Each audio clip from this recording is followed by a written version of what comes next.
Mais um programa Dramas de Família de hoje, pelo canal Fechou, Rádio FM Mauá 87.5. Hoje nós estamos aqui com a Luciene Torres, do Rio de Janeiro. Vamos relatar e passar toda a situação do desaparecimento da filha dela, Luciane, de 9 anos, acontecido em 2009. Então é um caso aí polêmico, um caso de realmente drama dentro da família da dona Luciene Torres. Desde já agradeço a oportunidade da senhora estar com a gente aqui, falando sobre essa dor do desaparecimento da sua filha. E eu começo com a dona Luciene falando quem é a Luciana, filha dela, de 9 anos. A Luciane é uma menina que hoje já não é mais uma menina, é uma mulher. Está com 24 anos, vamos assim dizer, né? E a gente não consegue apagar da memória a idade com que ela aconteceu, né? Sim. Por mais que já fizeram 2 progressões de foto, envelhecimento, como chamam, mas em só a primeira que me chamou muita atenção, porque saiu muito parecido com uma sobrinha minha. E a gente não consegue se olhar dentro daquela foto e imaginar que ela está hoje daquela maneira. Ainda continua a imagem de 9 anos. Mas a Luciane era uma menina tranquila, muito tranquila, gostava de brincar de boneca, tinha muitas amiguinhas, tanto na escola quanto na rua, né? A gente mora num bairro de família, então assim, ela tinha muitas amiguinhas também ali na rua, e quando não era na escola, era brincando com as amigas, e à noite ir para a igreja comigo. Então a gente não tinha muita coisa diferente acontecendo. Eu trabalhava fora, né? Eu trabalhava como supervisora hospitalar, então o dia que eu estava em casa era para dar total atenção a ela, porque no final era só eu e ela, já que os 2 filhos mais velhos já tinham suas próprias famílias. E naquele dia, no dia 30 de agosto de 2009, a Luciane acordou muito eufórica, né? Porque tinha nascido meu primeiro netinho, o Rafael, e ele, bebezinho, puxou o cabelo dela e ela acordou cedo, porque ela não tinha esse costume de acordar cedo. Ela gostava muito de dormir. E eu falei que ia na padaria comprar pão e ela pediu para deixar, que ela ia. E eu deixei, porque o bairro, como eu falei, é um bairro pequeno, de família, todo mundo se conhece. Bom, assim, uns 10 minutos, acho que não chegou nem a 10 minutos que eu falei, a sua irmã está demorando muito. E a minha filha me entregou meu neto, foi atrás dela, e dali a gente não conseguia localizar. Liguei para minha irmã, liguei para a avó, que morava tudo próximo, ninguém tinha visto. E aí eu pedi para anunciar, porque até hoje lá anunciam coisas do bairro. Quando anunciaram, meu vizinho de frente falou para mim: eu vi a sua filha atravessando a pista com um homem de bicicleta. E ali houve aquele desespero, né? Mas apesar do desespero, da possibilidade dela estar sendo levada para algum lugar, a gente não se atentou que é uma estrada que tem várias saídas. Então a gente podia ter pensado na hora, né? Que se ele fosse para um lado, ele poderia ir em direção a Nova Iguaçu ou para Seropédica. Se fosse sentido contrário, ele tinha três possibilidades, que é Campo Grande, ou direção do centro da cidade, do estado aqui do Rio, ou para Santa Cruz, mas a gente não pensou nisso. E tem um DPO, tem uma cabine da polícia ali na praça, e não tinha um policial para nos orientar. Na hora, a única coisa que o policial falou é que não tinha combustível suficiente para procurar. E aí juntou, né, os amigos, aquela praça ficou tomada de gente.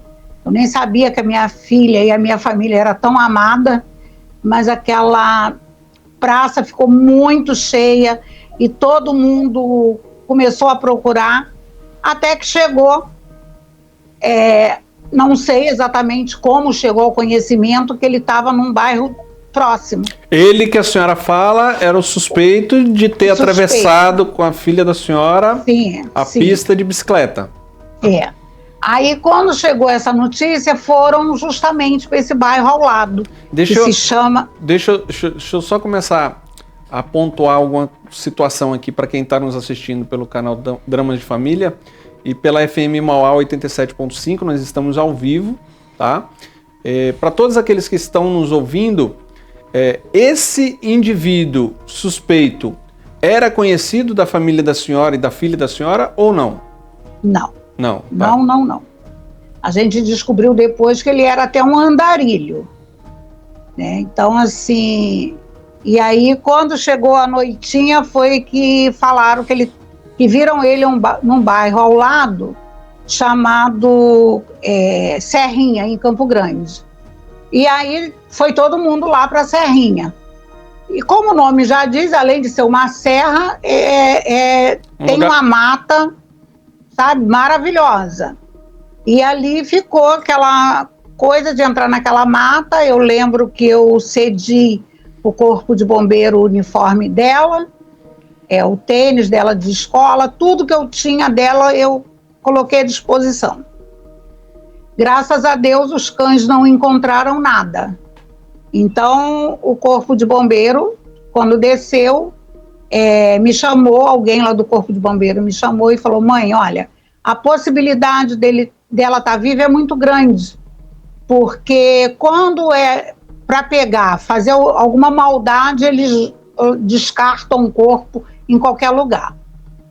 Se fosse o caso de enterrar para ninguém localizar, teriam que, para os cães não sentirem o cheiro, no caso a pessoa teria que cavar abaixo de 10 metros, e ninguém faz isso. Aí ele, então, assim, a possibilidade dela estar viva é muito grande. Então, ali na Serrinha, não foi localizado nada.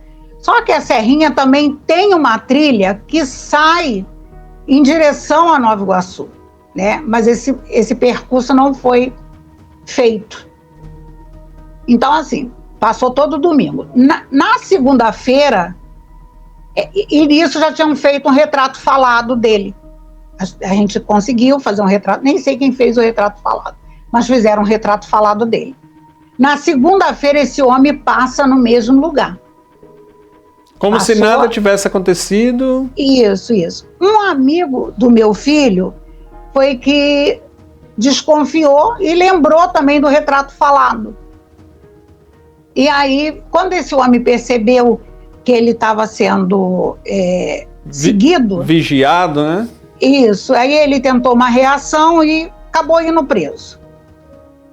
Depois tiraram uma foto dele, essa foto veio parar na minha mão, e eu, de novo, no mesmo dia que ele foi preso, eu fui até a delegacia de Comendador Soares, acho que é 56 DP de Comendador Soares. Acho que está dando algum pico no microfone da senhora.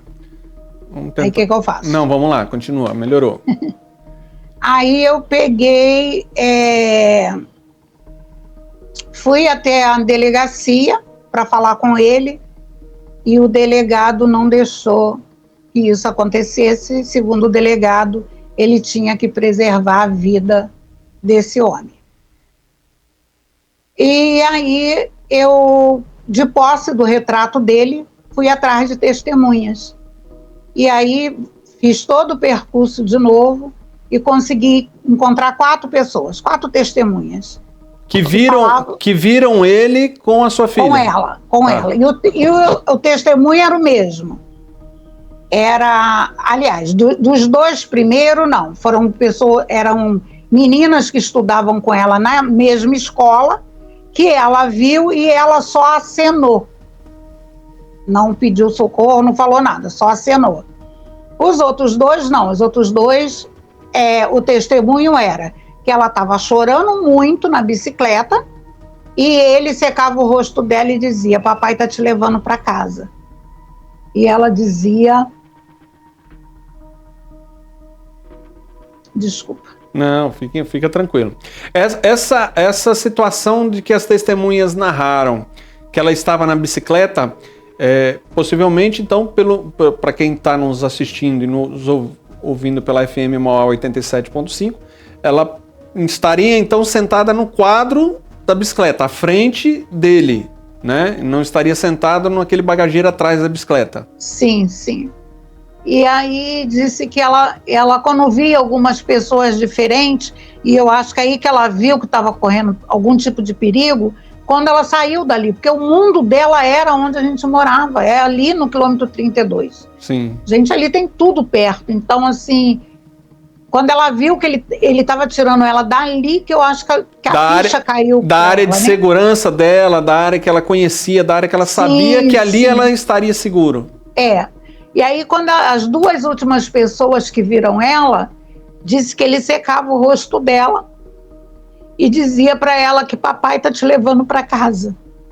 E ela dizia: você não é meu pai.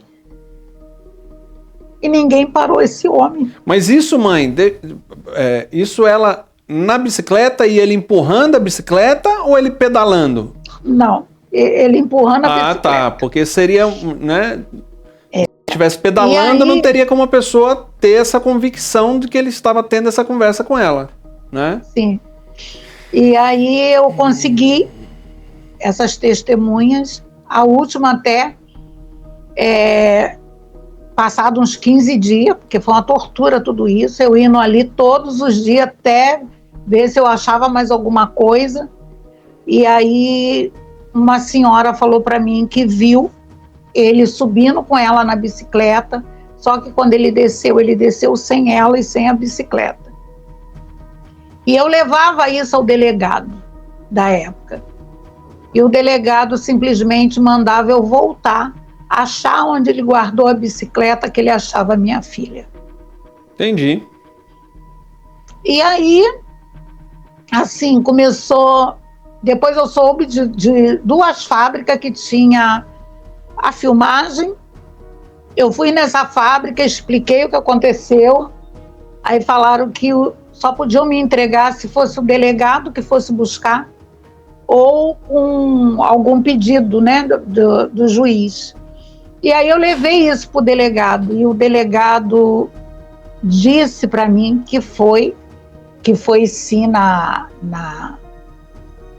fábrica pegar, mas não tinha nada na filmagem. Aí eu falei para ele: eu gostaria de ver essa filmagem, porque eu preciso ver, porque ela é minha filha, então eu sei se é ela ou se não é que está passando ali. Ele disse que não tinha nada e que não tinha nada para me mostrar.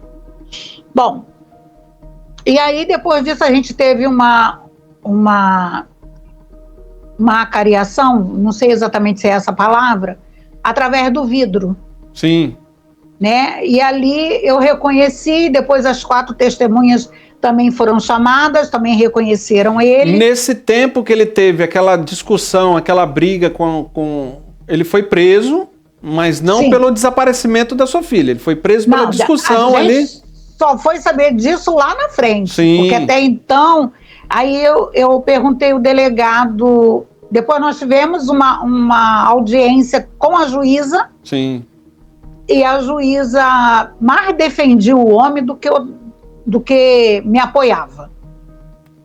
Enfim, ali na justiça a gente é muito abandonada, sabe? Eu não sei como eles nos veem, mas talvez devem ter pensado a culpa foi minha, né? Infelizmente, ainda hoje, o caso de desaparecimento no Brasil ainda tem muito descaso, né? Tem. Melhorou muito a investigação, melhorou muito o atendimento em delegacias especializadas. Não posso, principalmente aqui na região de São Paulo, melhorou bastante, porém a gente sabe que falta muito, muito para principalmente essas famílias que passam o que a senhora está passando, né? E passou, né, no momento que mais precisava de um apoio das autoridades que deveriam ter esse apoio irrestrito à senhora. Você já imaginou você chegar num estado como é o estado do Rio de Janeiro, pedir o apoio de uma polícia militar e ouvir de um agente público de que não poderia te ajudar a socorrer naquele momento que você mais precisava porque a viatura não tinha combustível? Isso é um absurdo, né? É verdade.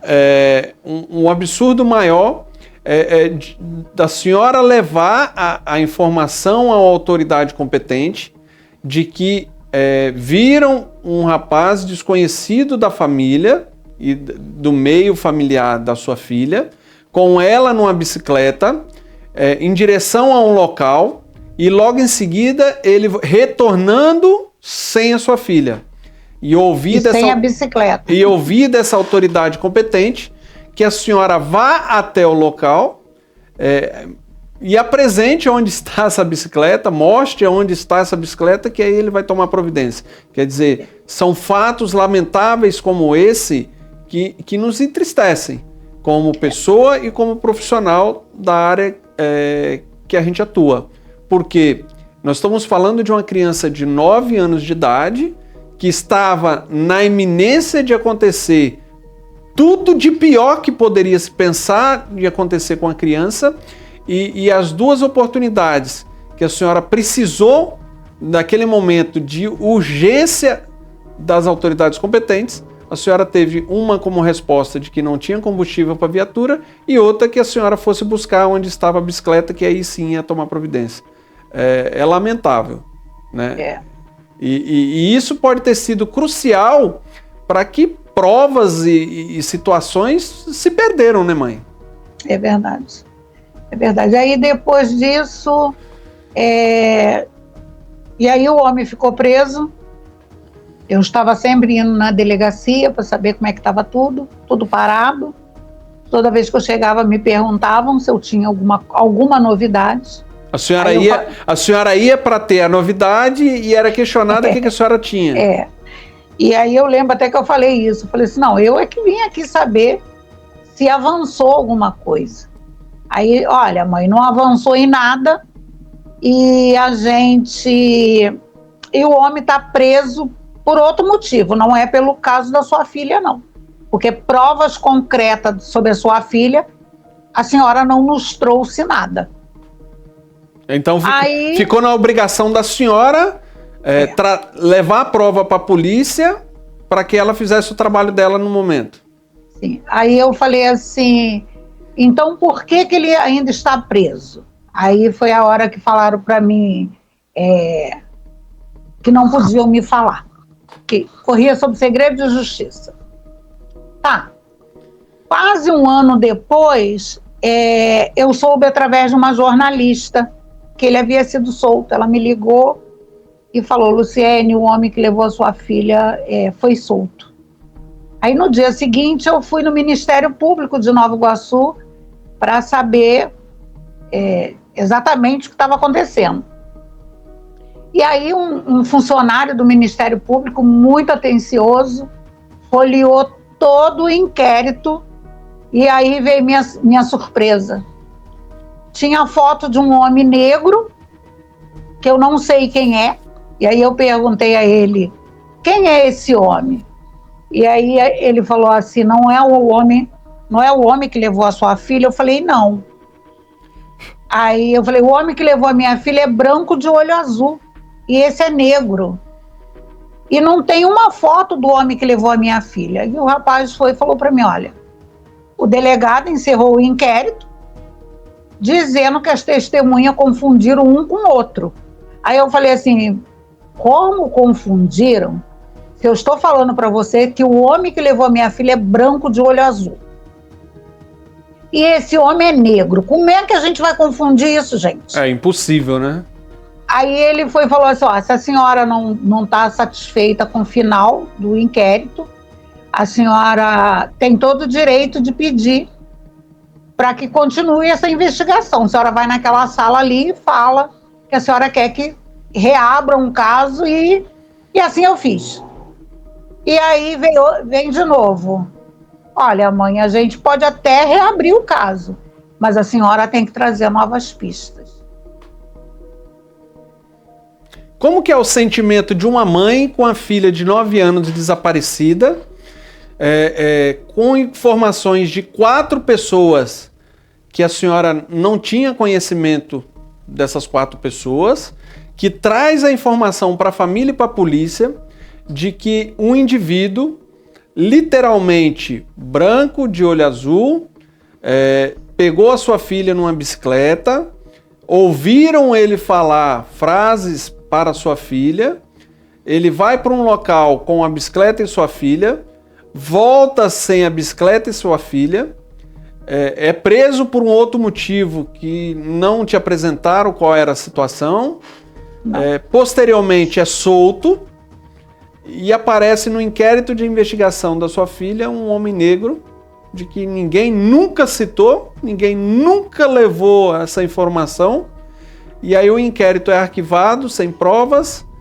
e quando a senhora vai buscar mais uma vez por informações e querer a reabertura do inquérito, a senhora tem como resposta que a senhora tem que trazer novas pistas. Como que é esse sentimento? Como que a senhora, como mãe, se sente? Abandonada. Abandonada pelo Estado. E assim, as 4 testemunhas, que o delegado então dizia que houve essa confusão, eu fui atrás dessas testemunhas e elas nunca foram chamadas. E aí, quando eu levei isso de novo ao conhecimento do Ministério Público, que eu tinha que levar as 4 pessoas lá para elas falarem que elas nunca foram chamadas. Aí pronto, o pessoal já começa a ficar com medo. Sim. Aí ninguém quer ir. Sabe? Eu falei, eu não tenho como obrigar essas pessoas a vir e falar que elas não foram chamadas. Porque já fica uma situação, quando você coloca para as 4 pessoas que você tem que comparecer no Ministério Público para confrontar uma informação do delegado, de que elas foram ouvidas e falaram que seria uma pessoa negra e a foto está lá. E aí você chega para ela e fala assim, o Ministério Público quer ouvir vocês. Aí já fala, não, eu não vou processar o delegado, eu não vou, né? Então acaba sendo uma imposição que traz medo para aquelas pessoas, principalmente quando as pessoas são pessoas de bem, né? E aí, assim, não se falou mais no caso, né? Toda vez que eu dou entrevista e aí questionam eles agora dizem que corre sob segredo de justiça. E a última vez, até que numa entrevista que eu dei, a delegacia especializada aqui do Rio de Janeiro não pega os casos da Baixada, né? Sim. E aí, como eu falei isso numa matéria, então a delegada, a doutora Ellen, que está de frente à DDPA, disse que deu uma olhada no caso da minha filha e que está pela Interpol. E aí eu fico assim, gente... Interpol? Aí eu falei, isso significa o quê? Que possivelmente a sua filha não está mais no Brasil. Mas para eles... Então vamos fazer o seguinte, nós vamos dar, porque agora é uma informação quente, que a gente não tinha essa informação, eu vou dar um breve intervalo comercial do Nota que Rende e nós vamos voltar após o intervalo comercial para a FM Mauá 87.5, o canal Fechou Dramas de Família, com essa informação e a senhora vai nos explicar sobre como que chegaram a essa situação da Interpol. Um breve intervalo e já voltamos. Você sabia que seu cupom fiscal, isso mesmo, aquele cupom fiscal que você joga fora, aqui no projeto Nota que Rende, pode mudar a vida de diversas pessoas e ajudar a manter e ampliar muitos projetos sociais, como o da Casa de Acolhida Isabel Soler, que acolhe idosos em situação de vulnerabilidade social, proporcionando conforto e melhor qualidade de vida.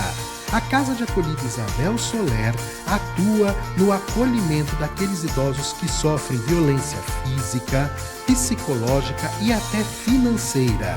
E aquele cupom fiscal que você joga no lixo faz toda a diferença. Venha fazer parte do projeto Nota que Rende. Foi. Retornamos com a dona Luciene Torres, do Rio de Janeiro, com o desaparecimento da sua filha, Luciana, desaparecida em 2009. Ela que na época tinha 9 anos, hoje completaria aí próximo, né, 24 anos.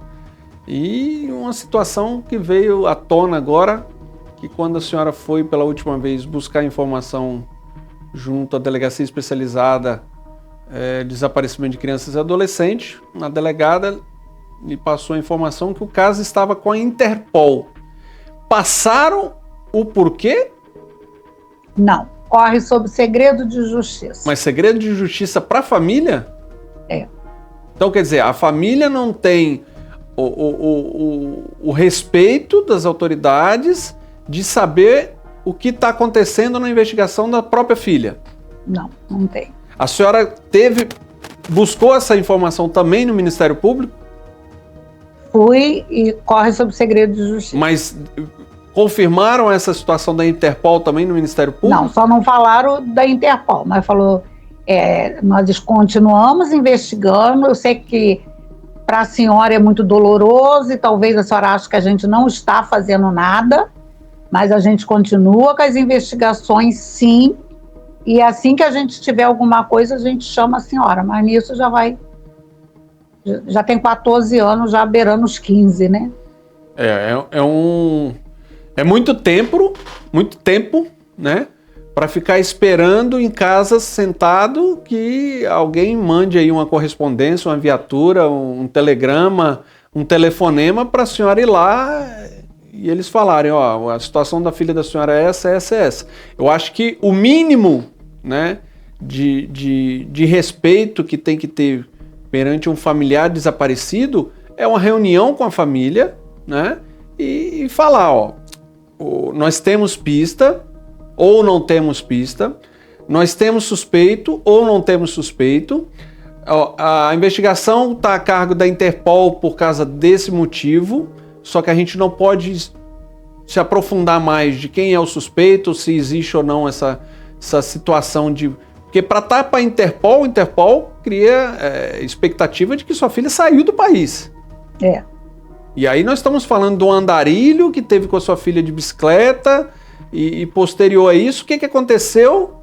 Que a menina saiu do país, né?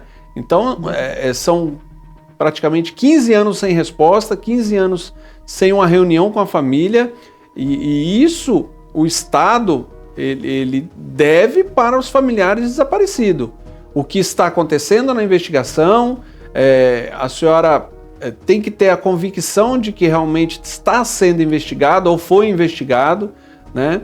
A gente sabe que em 2009 a tecnologia não era tão avançada para fazer certas situações investigativas, mas hoje em 2024 nós temos aí a tecnologia avançada, nós temos a cooperação de polícias de todo o Brasil e do exterior, como a Interpol, mas a família tem que ter sim uma posição dessas autoridades, ou do Ministério Público, ou da Delegacia Especializada, para que acalente essa mãe. Porque vamos fazer 15 anos de uma busca e simplesmente chega e fala assim, está na Interpol. Mas por que está na Interpol? Eles não têm a obrigação de dar nomes. Fulano de tal é suspeito de ter pegado a sua filha depois, ter levado para o aeroporto, ter feito tráfico de crianças, enfim, mas de dar uma satisfação, né? E isso a senhora nunca teve? Não, nunca tive, mas também ao mesmo tempo, esse tempo todo, o que eu posso tirar de lição disso tudo além da omissão, né, eu acho que se realmente, né, ela está fora do Brasil, deve ser uma quadrilha, né? eu acho, né? Deve ser uma quadrilha. E aí houve já algumas vezes, eu participei de audiência pública, né, na Alerj, mas são sempre discursos tão bonitos de se ouvir, mas que na prática não funcionam em nada. Porque eu lembro que chamaram o delegado, eu lembro que vou chamar o delegado, que ele vai ter que fazer, acontecer, vai ter que falar. Não, não é assim que funciona. E eu lembro também que na época a gente, como houve uma ligação pedindo um resgate, a gente chegou a ir na antissequestro na época e mais uma vez eu escuto assim, o policial me recebeu, me levou numa sala e falou para mim assim: mãe, olha só, a gente só pode entrar no caso de pedido de resgate se for acima de R$10 mil, isso naquela época. Se for, como foi 4 mil que pediram, isso é coisa de bandido pé de chinelo. E aí a gente não tem muita coisa para fazer. Tá me remoendo ouvir isso, porque assim, no Código Penal brasileiro, extorsão é extorsão. Não existe extorsão de R$1 ou de 1 milhão. Não existe extorsão de R$4 mil ou de R$10 mil. Se houve um pedido de resgate e esse pedido de resgate ele foi falso, estamos falando aí de uma falsa comunicação de crime, um menor, né, o crime que poderia ter sido feito aí, além do crime de extorsão. Além do crime de extorsão, porque está tentando extorquir uma família, um valor que R$4 mil para uma família de renda alta é pouco. R$4 mil para uma família de baixa renda de anos, né? É muito. Anos, lá naquele 2009 era uma quantia considerável, vamos dizer assim, né? E aí eu escutei isso, que tem e houve uma audiência pública na Alerj, onde estavam 3 deputados, que era o Paulo Ramos, o Molon e o Marcelo Freixo. Eram os 3 deputados da época. O salário mínimo em 2009, mãe, era R$465. Então nós estamos falando de um pedido de 10 meses, praticamente, de um trabalhador assalariado. Sim. E aí, nessa audiência, levaram até o delegado, que já é falecido, da antissequestro, e tentaram colocar esse delegado, tentaram jogar a culpa para cima do delegado, porque ele não me tratou bem, né? Sim. Diante desse pedido de resgate. E para minha surpresa, o delegado, eu falei, gente, hoje eu observo muitas pessoas, mas eu falei assim, aquele delegado, ele era assim, era um homem assim que não era muito alto, né? Eu falei assim, mas ele cresceu tanto nos meus olhos, porque na mesma hora ele falou para os deputados, existe essa lei sim, não fui eu que criei, foram vocês. Ave Maria. E existe essa tabela sim. E aí cada um deu uma desculpa, né, tentando jogar a culpa para cima dele.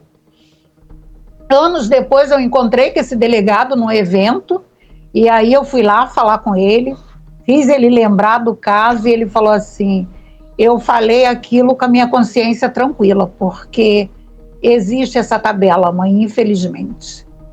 Existe essa tabela. Pedido de resgate tem que ser acima de 10 mil. Aí a antissequestro entra. É uma lei, eu acho que acredito, estadual, do estado do Rio de Janeiro. Tomara a Deus que já tenha sido revogado, né? Porque é um absurdo. E a lei estadual, ela não pode estar acima de uma lei federal.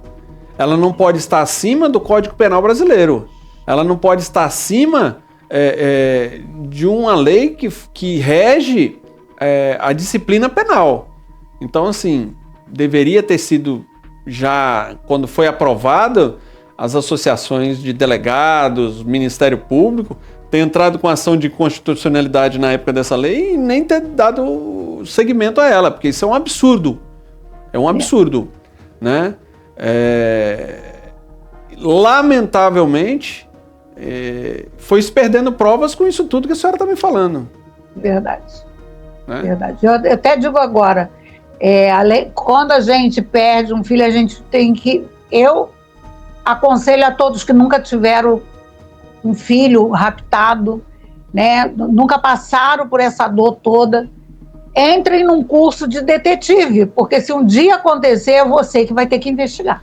Então, quer dizer, você teve um filho desaparecido, você tem que fazer um concurso público, entrar ou para o Ministério Público ou para a Polícia Civil para descobrir o que aconteceu com seu filho? É isso que a senhora está querendo dizer?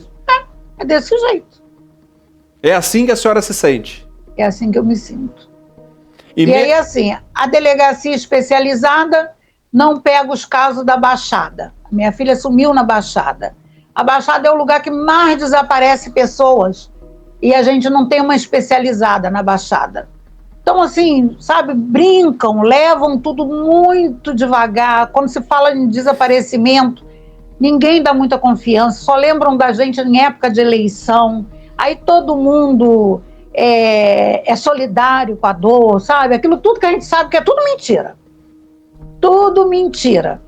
Porque depois vem a eleição, eles ganham e a gente fica no mesmo lugar, com as mesmas dores, né?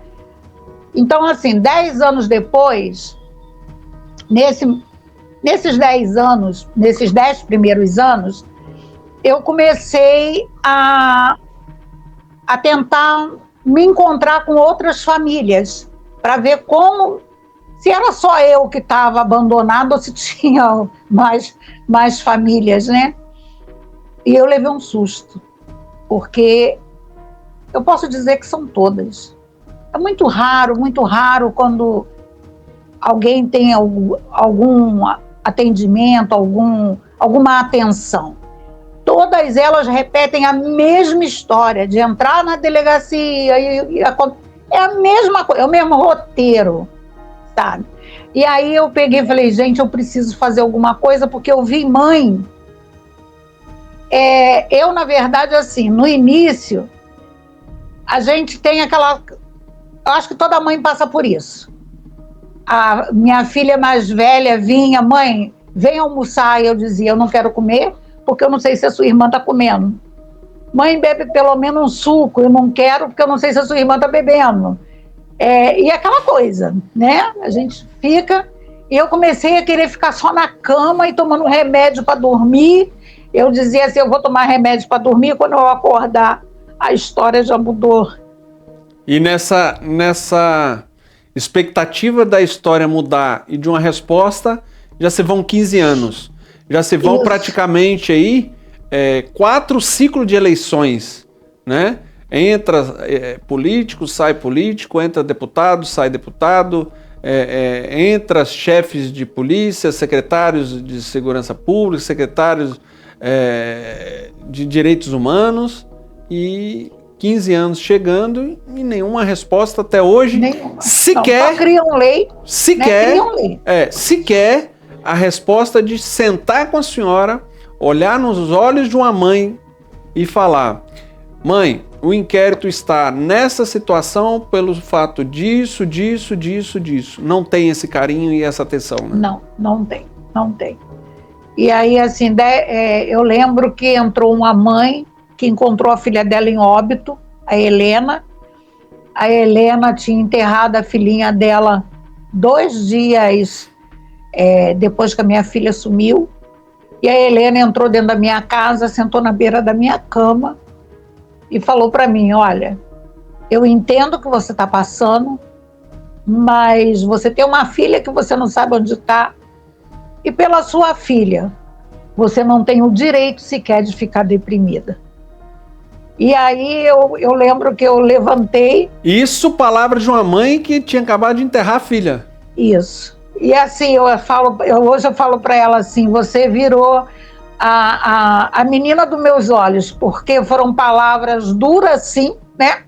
Falei assim, mas que teve um efeito dentro de mim, que aí eu lembro que eu levantei, ela me abraçou e eu chorei, ela falava, pode chorar o tempo que você quiser, mas depois você vai tomar banho, você vai pentear esse cabelo, você vai comer e você vai pensar o que você vai fazer amanhã, porque a sua filha precisa de você. E aí toda vez que eu penso em parar, porque nem todo tempo eu tô de pé, mas aí eu lembro da Helena, eu falo, eu não posso parar. Eu devo isso à minha filha. E aí, mas aí eu pergunto, o que falta eu fazer? O que eu posso fazer? Então, assim, 10 anos depois, e nesses caminhar, até chegar a 10 anos, foram esse percurso. Ir atrás de deputados, ir atrás de delegado, Ministério Público, nada. Aí, em 2019, eu criei uma instituição, mas diante daquilo que eu fui vendo as famílias passar. Né? Hoje a minha instituição se chama Mães Virtuosas do Brasil, apoia famílias de pessoas desaparecidas. Porque também fui vendo o relato delas, do desaparecimento, a maioria é parecido com o meu, mas eu vi mãe que estão doentes e ninguém olha. Os filhos estão dentro de casa dando um trabalho porque eles se tornaram desaparecidos para essa mãe, né? Que ela só foca aquele que sumiu e esquece daquele que está dentro de casa. O marido, muitas das vezes, também não aguenta essa barra e ninguém olha para esse homem. Ou ele larga a família, e aí as pessoas falam, isso não é covardia? Eu digo, não é. Ele é um homem que ele tem sentimento também. E é um filho dele. Foi um filho, foi uma filha, não foi qualquer um. E ele não tem respaldo, assim como essas famílias não têm. E um dia, eu estava na casa da Jovita Belfort, a gente visitava muito a Jovita fez uma chamada de vídeo para o Vitor. O Vitor agradeceu da gente estar lá apoiando a mãe dele. E daqui a pouco o Vitor fala para mim assim, tia, eu me sinto órfão de pais vivos. Aí eu falei assim, não entendi. Ele falou assim, porque minha mãe e meu pai só têm olhos para Priscila. E aquilo eu falei assim, meu Deus, eu estou falando do Vitor Belfort. Você vê, a convicção de que a senhora falou aí agora, de que os pais, quando acontece algo dessa natureza dentro da sua família, eles acabam bloqueando, né, os outros filhos que estão ali. Sim. E aí o próprio Vitor Belfort sentiu isso na pele. Além da perca da irmã, né, a perca da afetividade dos pais. E aí eu peguei, tudo eu coloco numa agenda, sabe? Aí eu fiquei sentada olhando para aquela agenda com aquelas palavras, eu falei assim, gente, eu não estou falando de qualquer pessoa. Eu estou falando do Vitor Belfort. Se o Vitor está se sentindo assim, imagine. E na hora eu falei assim, e meus filhos? Eu ainda tenho um casal de filhos. Na mesma hora eu sentei com meus filhos, olhei nos olhos deles e eu falei, olha, se fosse vocês, a minha preocupação acho que seria até maior, porque vocês têm defesa, vocês já são maiores, né? Então se alguém para vocês, das duas uma. Ou você vai, pode até ser que vá calado e a gente não fosse saber mais nada. Mas se eu conheço bem vocês iam gritar, vocês iam se atracar com a pessoa. Eu falei assim, de repente, estaria de luto, mas sabendo o que aconteceu. E a sua irmã eu não sei. Então, pela sua irmã eu não posso parar, mas a hora que vocês precisarem de mim, eu tô aqui. É só chamar que eu tô aqui. Então, assim, a gente tenta se ajudar, eu sei, porque meu genro fala para mim que de vez em quando a minha filha, ele pega ela chorando muito, e é por causa disso.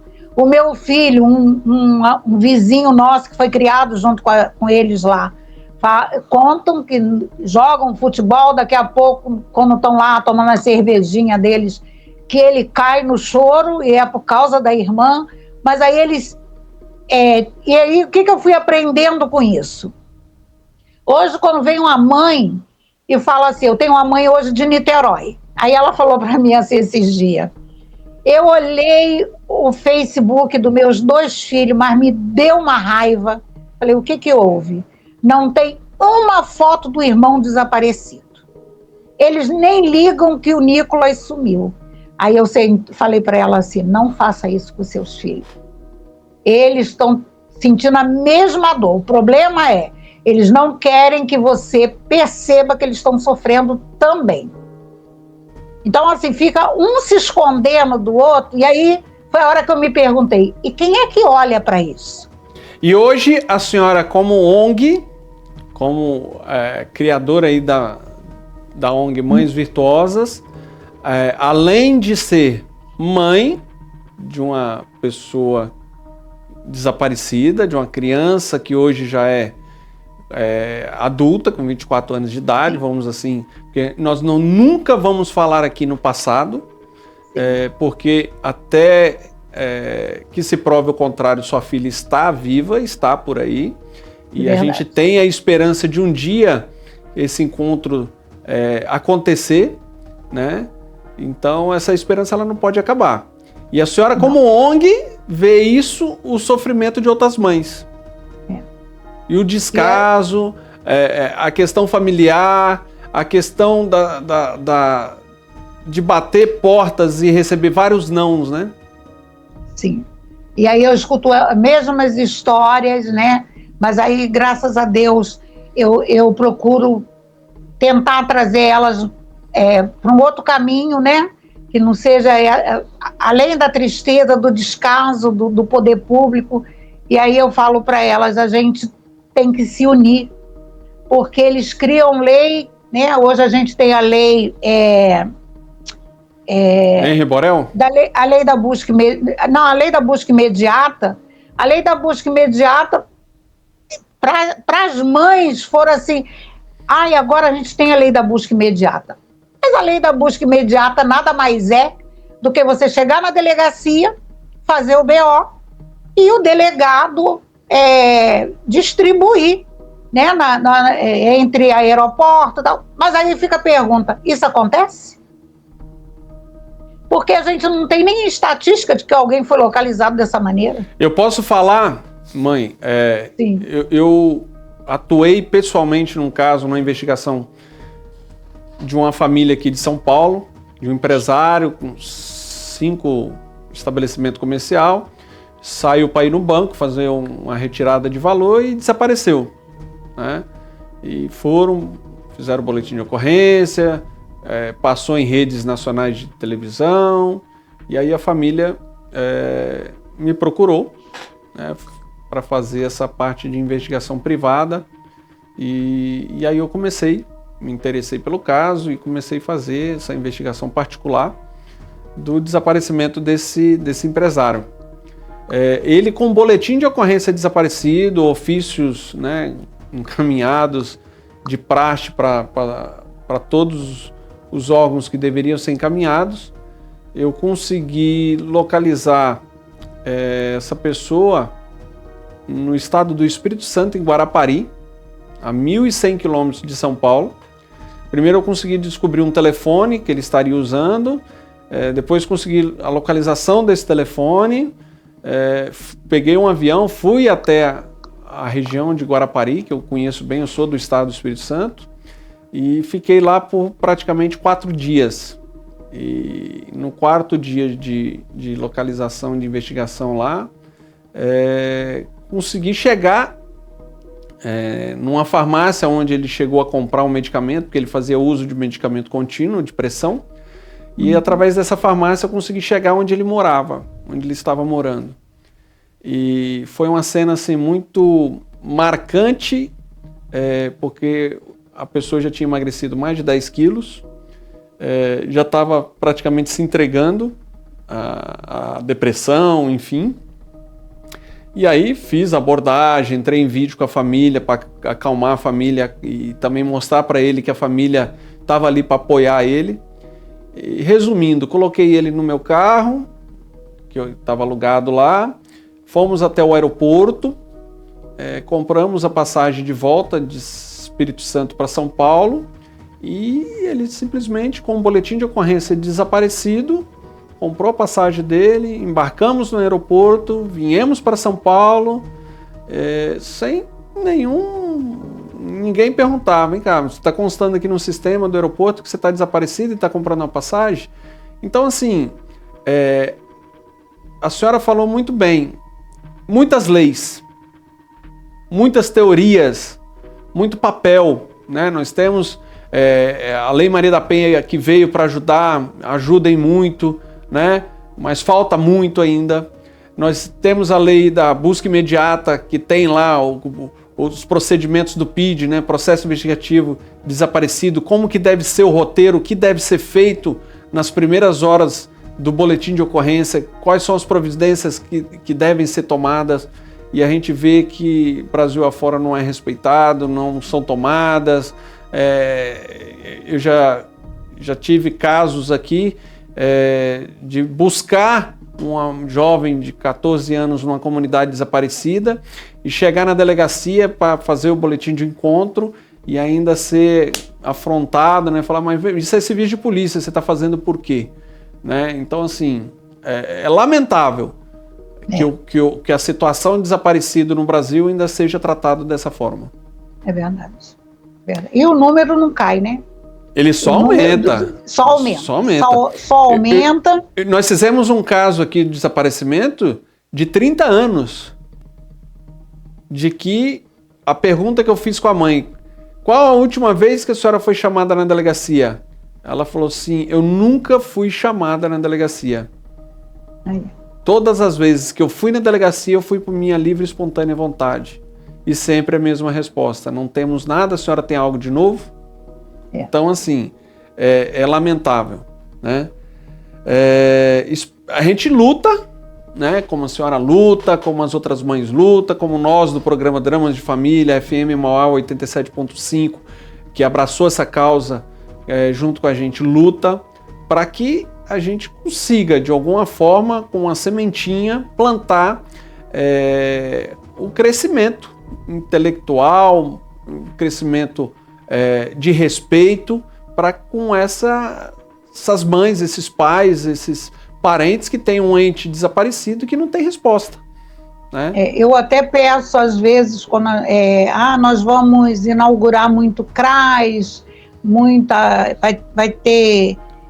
inaugurar abrigo para moradores de rua, aí eu falo assim, coloca uma mãe para trabalhar. Eu também sou a favor disso aí. Parar de colocar cargos e gabinetes políticos em órgãos que são de responsabilidade grandes. Por exemplo, você pega um órgão de desaparecimento de São Paulo, você pega um órgão do CRAS, você pega um órgão... você não vê um membro de familiar de ONG desaparecido fazendo parte desses órgãos. Nada. Você não vê uma reunião convocada por esses órgãos para que ONGs, Mães Virtuosas, Nave, enfim, várias outras que tratam desses assuntos, participarem e dar sua contribuição. Porque quem está no combate dia a dia ali somos nós que estamos... Eu, como membro efetivo de um grupo que faço parte de investigação, de acompanhamento dessas famílias, se a gente vai, é porque a gente sabe que vai ter uma reunião e nós vamos lá bater na porta e participar daquela reunião. Aí é abraçado, tira fotos, faz isso, faz aquilo, acabou aquilo ali, o lindo acabou. A coisa maravilhosa acabou. E a gente não vê... atividades, por exemplo, uma mãe que a senhora há 15 anos vem passando, poderia dar de contribuição nesses órgãos, porque sabe aonde estão os erros. Eu falo isso, eu sempre falo isso, eu falo assim, uma mãe por trás, ensina essa mãe como lidar, porque eu entendo que tem muitas que não sabem mexer nas redes sociais, falei, mas ensina elas, capacita elas só para ela apertar aquele botão ali e ver se aquele que está chegando no acolhimento, se ele não está como desaparecido. Mas a gente esbarra também em outras coisas, porque Às vezes a gente localiza e aí o Estado diz que, como é maior de idade, só volta para casa se ele quiser. Uma situação, por exemplo, você faz um boletim de ocorrência de desaparecimento, aí vai lá e bloqueia o RG daquela pessoa. Sim. Mas não é interligado. Você pode não é tanto que eu tenho 3 mães que tá saindo, estão usando o CPF dos filhos para receber benefício do governo. Você entendeu que não tem essa interligação? Eu liguei, eu fui no Ministério Público para passar isso para eles. Aí a única coisa, mãe, isso é fraude. Eu falei, tá, gente, pode até ser fraude. O problema é que essa mãe quer saber, vocês têm como puxar isso? Vocês têm como conseguir a filmagem? Onde foi que tiraram esse dinheiro? Essa mãe pode ver quem foi que mexeu nessa conta. Sabe o que ajudaria muito? Eu venho batendo isso há anos e já falo. Cadastro Nacional Desaparecido. Ponto. Outra peleja. Mandamos ofício para lá, o secretário de Direitos Humanos, o ministro de Direitos Humanos falou que ia interligar, mas isso custa muito dinheiro. Por quê? Porque o Cadastro Nacional Desaparecido, uma vez funcionando, ele ajuda em muito. Por quê? Ele vai interligar todos os estados brasileiros. Então, se você tem um RG no Espírito Santo, Rio de Janeiro, São Paulo, vai estar interligado. Porque você pode sair daqui e abrir um RG lá no Pará. Você pode sair daqui e abrir um RG em Minas. Você pode sair daqui. Então, assim, né? Interliga tudo. Interliga os cartórios de nascimento e óbitos num sistema único. Sistema único.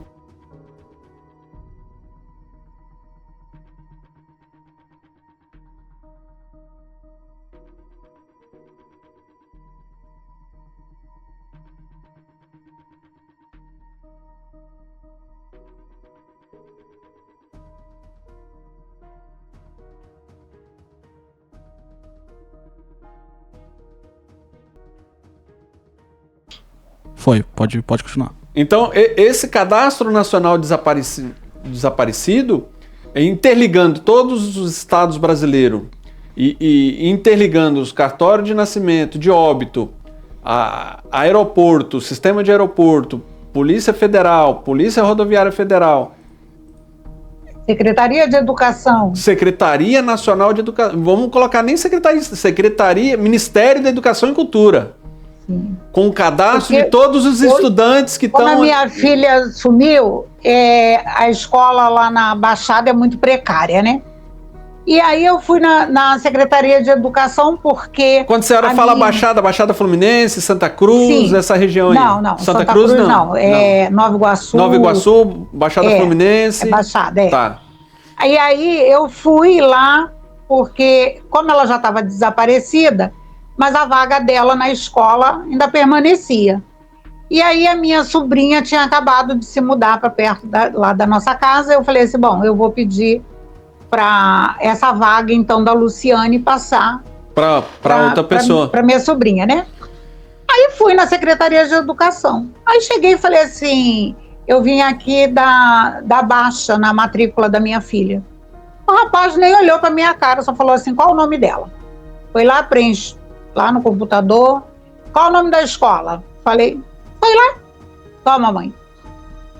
Sequer me perguntou por que a senhora está tirando ela da escola. Sequer pediu um documento, se bestar, pois né? Pois é, nada. Aí eu fiquei assim, gente, se eu fiz isso... Com a facilidade que fez, outro pode ir lá e fazer também. Pois é. E aí a gente não vê cruzando esses dados, né, nos cartórios, para ver se foi tirado de segunda via da certidão, nas escolas, se foi matriculada em outra escola, a gente não tem nada que funcione. Agora, cadastro de carro roubado funciona bem. Bom, claro. Moto roubada, tudo, o sistema funciona. Mas para pessoas desaparecidas, meu Deus do céu. Você quer ver uma coisa simples, que ajudaria em muito mesmo? Na certidão de nascimento da criança, foi registrado em nome de pai e mãe? Foi. Na certidão de nascimento da criança, além dos dados que está ali, deveria constar, igual um RG, a foto do pai e da mãe da criança. Sim. Por quê? Por que não? Por que não? Né? Aí eles vão falar, mas fica fácil de falsificar. Então cria uma carteira de identidade para criança recém-nascida até 5 anos de idade, que ali tem os dados da criança, a certidão de nascimento da criança, com as fotos dos pais, né? Mas isso na teoria é lindo, mas a prática custa muito dinheiro para quem não tem um filho desaparecido. Os meus netos têm, tiraram assim que nasceram, mas aí eu fico olhando hoje. Rafael tá com 15 anos com aquela fotografia de bebezinho. Mas eu falo pela questão, por exemplo, na certidão de nascimento que você faz lá no cartório, se você cadastra a foto do pai e da mãe ali, por exemplo, se você vai com essa certidão de nascimento, aí não teria que ser da forma que é um papel simplesmente. Teria que ser um documento igual uma identidade que tenha uma segurança igual a identidade tem, para dificultar a falsificar. Quando você vai embarcar com a criança no ônibus, eu apresento a certidão da criança e apresento o meu documento. Eu sou pai da criança. E vai embora. Né? Então tem muita situação. José da Silva, quantos José da Silva não tem no Brasil afora? Né? Quantas Maria da Silva, Maria Conceição não tem nesse Brasil afora? Então eles têm várias situações de investigações que já foram feitas aí, que igual tá o caso da sua filha, Interpol. Por quê? A gente vai atrás para buscar saber. Mãe, nós estamos chegando ao final do programa. Certamente a gente teria mais 1 hora aqui para ficar falando com a senhora. Eu agradeço muito de ter trazido esse caso da sua filha. Espero, e a gente tem sempre a esperança de ter uma resposta. E eu quero fazer outros programas com a senhora, com a ONG Mães Virtuosas, com outras mães. Vou pedir à produção para entrar em contato com a senhora para passar situações aí que a senhora precisa, que divulgue, para que a gente possa buscar por justiça ou por resposta. E que nunca desista e continue com esse trabalho maravilhoso que a senhora faz. Não, nem posso pensar em desistir. Eu falo sempre, só se... Eu sou evangélica, então eu costumo dizer que isso para mim eu aprendi que isso é uma missão. Sim. E aí se eu já me perguntaram, e por que você acha que é uma missão? Eu falei assim, porque pelo menos eu luto, eu mostro, eu consigo reunir mães, eu consigo incomodar. Falei, a gente pode até não ter resultado. Falei, mas a gente começa a incomodar os políticos, né? Falei assim, por exemplo, essa semana mesmo teve um que me procurou, falei, não, eu já te conheço desde o seu primeiro mandato. E a única coisa que eu te pedi, e eu levei um projeto, né, que eu estava pedindo, que uma mãe aqui do Rio, o filho dela, o Wallace, que está desaparecido de novo, porque ele sofre de esquizofrenia, o Wallace daqui do Rio de Janeiro foi parar em São Paulo. E para a gente poder colocar a Sandra no caminho para São Paulo, foi uma luta, porque ninguém dá a passagem, a gente não tem, o governo não dá passagem para essa mãe, e aquilo ali tudo eu fui pensando, né? Aí eu pergunto à senhora, o rapaz comete um crime aí no Rio de Janeiro, rouba um chocolate na vitrine aí de uma padaria, sai um mandado de prisão porque ele não compareceu à audiência, enfim, pelo um furto, 155, pena de 1 a 5 anos ou qualificado de 2 a 8, e vem para São Paulo. Aí ele é preso aqui em São Paulo, só que ele responde o processo no Rio de Janeiro. Sim. Aí sai uma viatura com 2 policiais daí do Rio de Janeiro, com 2, 3 tanques de gasolina para vir, 2, 3 tanques de gasolina para voltar, mais diária paga para os agentes que tem que se alimentar no caminho, enfim, eles estão fazendo um trabalho em prol do Estado, mas aí o Estado disponibiliza. E para uma situação dessa, de uma mãe que está indo em busca do seu filho para trazer de volta para casa, o Estado não dá sequer uma passagem. Não dá. É absurdo. E nós vamos fazer um outro programa sobre esses absurdos, sobre essas situações que as mães e os familiares passam no Brasil. Já está convidada, já está, vamos dizer assim, intimada para a gente fazer um próximo programa, e a gente vai fazer esse programa logo em breve. Tá bom. Mãe, Agradeço, obrigado Eu que agradeço. pela atenção, pelo carinho, pela presteza com o programa e a FM Mauá 87.5. E quero agradecer a todos que nos assistiram pelo programa Dramas de Família, canal Fechou. Quero agradecer a todos que nos ouviram pela FM Mauá 87.5. Na próxima semana, mais um caso polêmico de repercussão nacional no programa Dramas de Família pelo canal Fechou e pela FM Mauá 87.5. Muito obrigado e até um próximo programa. Obrigado, mãe.